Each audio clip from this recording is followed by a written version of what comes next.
নমস্কার বন্ধুরা, আমার চ্যানেলে তোমাদের সকলকে স্বাগত। আজকে চলে এসেছি বড়নগর নপাড়া দাদাভাইয়ের সংঘ। এটি উত্তর কলকাতার একটি অন্যতম পুজো। এটি প্রতি বছরই সুন্দর সুন্দর থিম করার জন্য আমাদের কাছে পরিচিত। তো তাদের 2025 সালের এবছরের থিম রয়েছে দড়ির টান।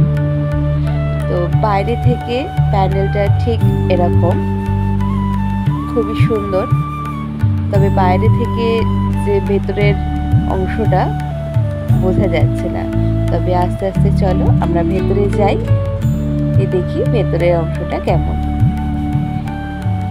এইভাবে আমরা আবার এন্ট্রি করছি প্যান্ডেলে। দুপাশে দুটি মূর্তি মতন করা রয়েছে, আর এখানে সমস্ত বাঁশের স্ট্রাকচার দিয়ে সব কিছু করা রয়েছে। আর এতে নিচে একটা পুল রয়েছে, তার উপরে সমস্ত করা রয়েছে। দুপাশে দুটো ওয়াল টাইপের করেছে, সেখানে দড়ির কাজ, কোথাও খড়ের কাজ, তার উপর এরকম প্লেটগুলো দিয়ে সুন্দর করে হাতের কাজ করেছে। অপূর্ব দেখতে লাগছে, আমার তো খুবই ভালো লেগেছে। আপনাদের কেমন লাগছে আপনারা অবশ্যই কমেন্ট করে জানাবেন। তো চলুন এবার ধীরে ধীরে ভেতরে প্রবেশ করা যাক।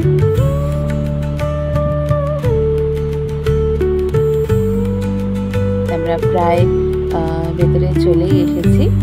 এইভাবে পুরো রাস্তাটি এরকম করে সাজানো। এরপর দেখুন দড়ির টান, যে থিমটা তারা সাজিয়েছে, তো সেই দড়ির টানটা বোঝানোর জন্য এখানে একটা সিঁড়ি মতন স্ট্রাকচার করেছে, যেটা বোঝানোর জন্য। এই জায়গাটিও অসম্ভব সুন্দর লাগছে। সাইডে জলের কিছু পোর্শন রয়েছে, আর এই যে টান, দ্য বন্ডিং,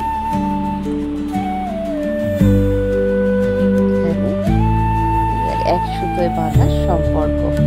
সেই সম্পর্কগুলোই যেমন আমাদের এই সমাজে থাকতে গেলে যে সম্পর্কগুলো, সেগুলোই ধীরে ধীরে এখানে ফুটিয়ে তুলেছে।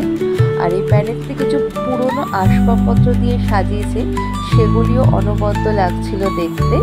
আর এই যে দেখুন উপরের কাজটা সম্পূর্ণ দড়ির কাজ, এত সুন্দর করেছে, অপূর্ব, চোখ সরানো যাচ্ছিল না।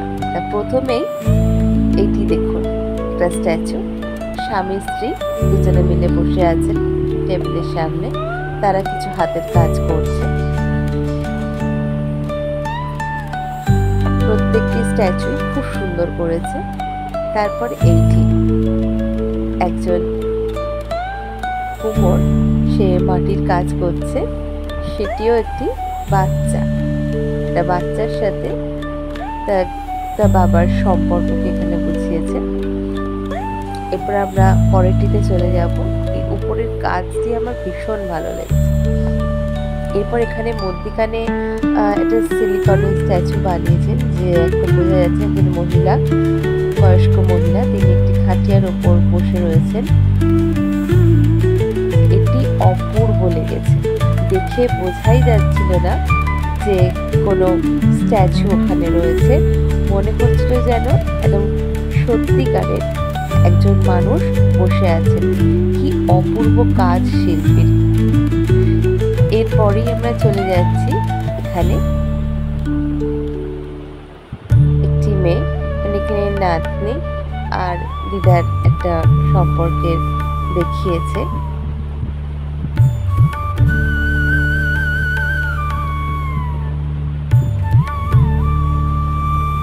তারপরে আরো রয়েছে যেখানে আমরা যাচ্ছি। এখানে দেখুন, এখানে এই যে এখানে একজন ঋষিমণি রয়েছে। এই স্ট্যাচুটিও অনবদ্য। আর এখানে করেছে কৃষ্ণ আর দ্রৌপদী, যে ভাই বোনের সম্পর্ক, রাখির বন্ধন, সেই একটা সম্পর্ককে এখানে তুলে ধরেছে তারা তাদের নিজেদের কাজের মাধ্যমে। এরপরেই চলে আসি বিভিন্ন আঁকা। আর এরপর যে মেন আকর্ষণ হচ্ছে আমাদের মা দুর্গা। এই জায়গাটিও ভেতরের কাজগুলি ভীষণই অনবদ্য, ভীষণই সুন্দর, যা দেখে চোখ জুড়িয়ে যাচ্ছিল। আশা করি আপনাদেরও খুবই ভালো লাগবে। আর ভিডিওটি ভালো লাগলে অবশ্যই একটা লাইক কমেন্ট শেয়ার করে দেবেন। আর চ্যানেলটিতে নতুন হলে চ্যানেলটিকে সাবস্ক্রাইব করে পাশে থাকবেন। দুর্গা ঠাকুরটিও খুবই সুন্দর করেছিল, একেবারে অন্যতম। তার যে চালচিত্রটিতে এটা 33 কোটি যে দেবদেবী আমাদের রয়েছে সেটাই বুঝিয়েছে। আর এখানেও কিছু আঁকার মাধ্যমে দেখিয়েছে।